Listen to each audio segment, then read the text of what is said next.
Araw daw siya pumasok. Ibig sabihin, pag wala kang love life, Di mo? oh? Wag wala kang love life, di ka papasok umaga? Lagi ako mag- Kala ko. Ayaw ko mabalik eh. Ayaw ko balik. Sipag talaga ni Janelle. Para sa pamilya. Or bubuong pamilya. Nata. Wala pa kaming, kami pa lang.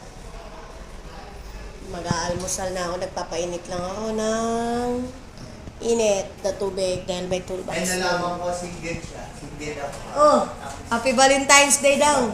Naka-red na siya. Red color. Oh. Happy Valentine's Day. In advance, malapit na daw. May i-date na si Junel. Hello? I-date mo, Junel? Sa ano kayo? Pag ano siya, pag may day, pag day off. Wow. Pumayag naman siya. Pinaalam ko na sa amo niya. Pumayag naman yung amo. Ay, ayan si Junel. Oh. Hi, guys. Valentine's Day ngayon.